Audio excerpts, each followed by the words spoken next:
Assalamualaikum dan salam sejahtera. Nama saya Azlin Andrea Nashim. Saya ingin menerangkan tentang slide saya, iaitu pengenalan dan erti perpaduan kaum di Malaysia. Pengenalan perpaduan di Malaysia. Apa itu perpaduan kaum? Perpaduan kaum membawa erti berganding bahu untuk membentuk negara yang makmur dan damai.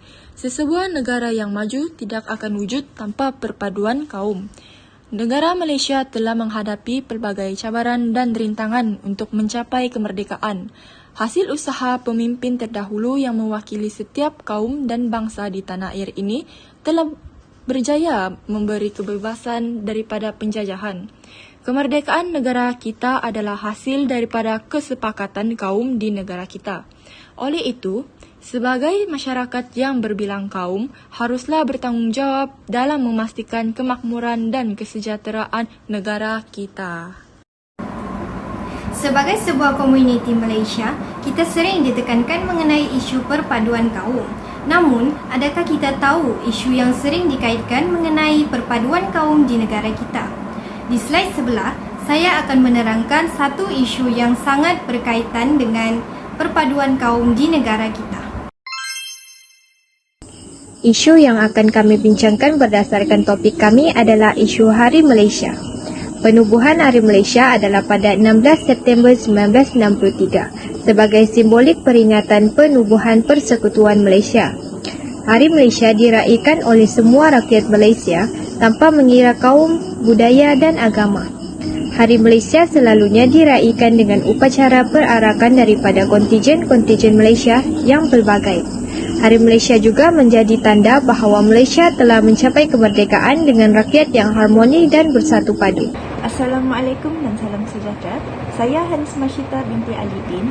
Saya di sini ingin menerangkan berkenaan slide saya, iaitu perpaduan kaum daripada aspek ekonomi. Perpaduan kaum memainkan peranan dalam mengukuhkan lagi ekonomi negara dengan penglibatan semua kaum dalam kegiatan ekonomi. Misalnya, pembentukan Dasar Ekonomi Baru (DEB) yang dilancarkan pada tahun 1970.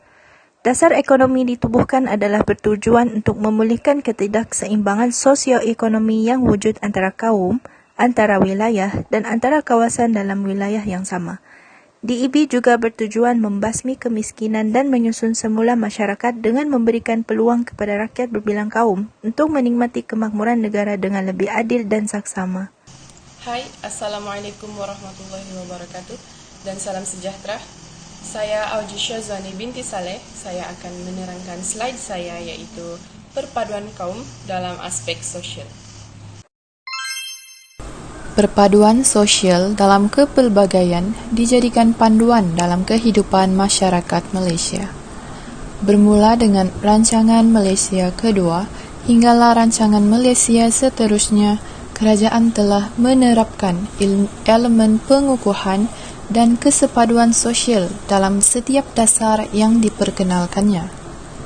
Secara purata, masyarakat Malaysia yang terdiri daripada masyarakat berbilang bangsa dan etnik telah hidup aman damai kerana wujudnya kesepakatan sosial yang telah dibina sejak dahulu lagi. Perpaduan dari aspek politik. Perpaduan dari aspek politik memberi kesan yang besar kepada negara kita.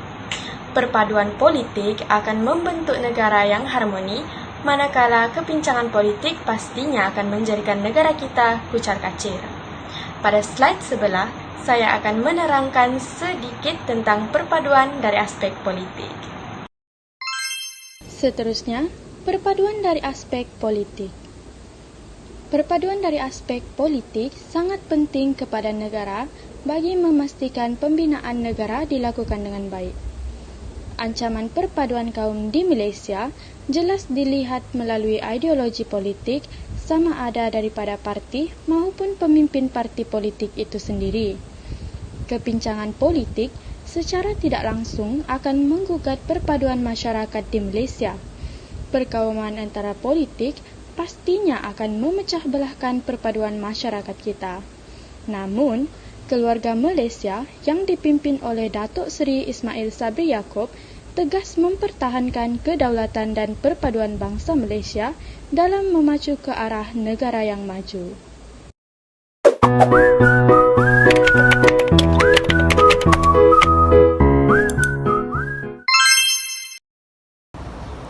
Perpaduan dalam kalangan masyarakat adalah penting dan memainkan peranan yang besar dalam sesebuah negara. Di slide yang seterusnya, saya akan memberikan kesimpulan daripada isi-isi yang telah diterangkan oleh ahli-ahli kumpulan saya pada slide sebelum ini. Kesimpulannya, perpaduan dalam Malaysia boleh dilihat daripada 3 aspek, iaitu daripada aspek ekonomi, politik serta sosial. Secara ringkasnya, perpaduan kaum dapat membantu dalam menstabilkan ekonomi negara dengan penglibatan semua kaum dalam kegiatan-kegiatan ekonomi yang dijalankan.